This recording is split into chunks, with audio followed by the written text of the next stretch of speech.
চট্টগ্রাম বিশ্ববিদ্যালয় ও আশেপাশের এলাকায় আগামীকাল রাত 12টা পর্যন্ত 144 ধারা জারি। দেশে মোট ভোটারের সংখ্যা 12,63,00,000। বুয়েটে তৃতীয় দিনের মতো কমপ্লিট শাটডাউন, ক্লাস পরীক্ষা বন্ধ, ক্যাম্পাস ফাঁকা। সীতাকুণ্ডে বিশাল অস্ত্র তৈরির কারখানার সন্ধান, বিপুল পরিমাণ অস্ত্রসহ আটক 4। 24 ঘন্টায় ডেঙ্গুতে 4 জনের মৃত্যু, হাসপাতালে ভর্তি 568 জন।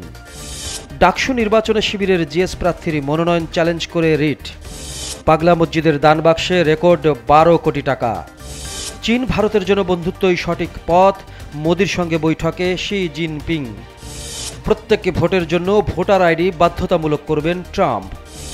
নেদারল্যান্ডসের ব্যাটসম্যান নোয়া ক্রস আত্মবিশ্বাসী তারা সিরিজ জিতবে। সংঘাতের ঘটনায় চট্টগ্রাম বিশ্ববিদ্যালয় ও আশেপাশের এলাকায় আগামীকাল রাত 12টা পর্যন্ত 144 ধারা জারি করেছে প্রশাসন। একই সাথে বিশ্ববিদ্যালয়ের সব বিভাগের পরীক্ষা স্থগিত করেছে কর্তৃপক্ষ। এর আগে বিশ্ববিদ্যালয়ের শিক্ষার্থীদের সাথে স্থানীয় একটি গ্রামের মানুষের সংঘর্ষ শুরু হয়। দেশে এখন ভোটারের সংখ্যা 12,63,07,504 জন। এর মধ্যে পুরুষ ভোটার 6,41,04,55 জন এবং নারী ভোটার 6,22,05,819 জন। তৃতীয় লিঙ্গের ভোটার 1,230 জন। 3 দফা দাবিতে বাংলাদেশ প্রকৌশল বিশ্ববিদ্যালয় বুয়েট আজ রোববার তৃতীয় দিনের মতো কমপ্লিট শাটডাউন কর্মসূচি পালন করছে। কর্মসূচির কারণে বুয়েটে সব ক্লাস পরীক্ষা বন্ধ রয়েছে। গত বুধবার রাতে এক সংবাদ সম্মেলনে দেশের সব প্রকৌশল বিশ্ববিদ্যালয়ে বৃহস্পতিবার থেকে কমপ্লিট শাটডাউন কর্মসূচি ঘোষণা দেয় আন্দোলনরত শিক্ষার্থীদের প্ল্যাটফর্ম প্রকৌশল অধিকার আন্দোলন।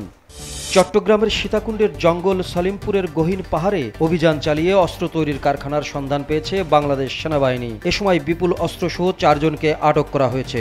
শনিবার সকালে উপজেলার সলিমপুর ইউনিয়নের জঙ্গল সলিমপুরের ছিন্নমূল এলাকায় এ অভিযান চালানো হয়। দেশে গত 24 ঘন্টায় ডেঙ্গুতে আরও 4 জনের মৃত্যু হয়েছে। এই সময়ে ডেঙ্গু নিয়ে হাসপাতালে ভর্তি হয়েছেন 568 জন। চলতি বছরে এখন পর্যন্ত ডেঙ্গুতে 122 জনের মৃত্যু হয়েছে। হাসপাতালে ভর্তি হয়েছেন 31,476 জন। আজ রবিবার স্বাস্থ্য অধিদপ্তরের হেলথ ইমার্জেন্সি অপারেশন সেন্টার ও কন্ট্রোল রুম থেকে পাঠানো এক সংবাদ বিজ্ঞপ্তিতে এ তথ্য জানানো হয়।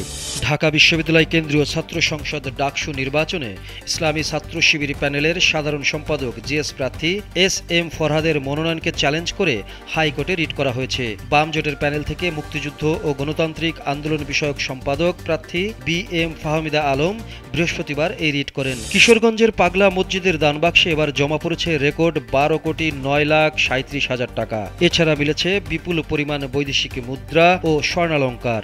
4 মাস 18 দিন পর শনিবার সকালে মসজিদের 13টি দানবাক্স খোলা হয়। ভারত ও চীনের জন্য বন্ধুত্ব করাই সঠিক পথ বলে মন্তব্য করেছেন চীনের প্রেসিডেন্ট শি জিনপিং।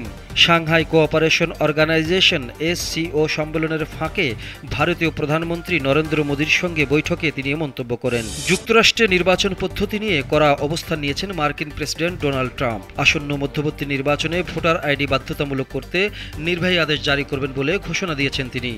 পাশাপাশি ডাকযোগে ভোট গ্রহণ সীমিত করার পরিকল্পনা এবং ইলেকট্রনিক ভোটিং মেশিন ব্যবহারের বিরুদ্ধেও কথা বলেছেন তিনি। প্রথম টি-20তে বাংলাদেশের কাছে হার মানলেও এখনও 2-1 ব্যবধানে সিরিজ জিততে আত্মবিশ্বাসী নেদারল্যান্ডস। দ্বিতীয় টি-20-র আগে সাংবাদিকদের সঙ্গে কথা বলার সময় নেদারল্যান্ডসের ডানহাতি ব্যাটসম্যান নোয়া ক্রস বলেছে, প্রথম ম্যাচে পরাজয় থেকে শিক্ষা নিয়ে তাদের শিবির এখনও আত্মবিশ্বাসী তার দল বাংলাদেশের বিরুদ্ধে 3 ম্যাচের টি-20 সিরিজে ফিরে আসতে পারে।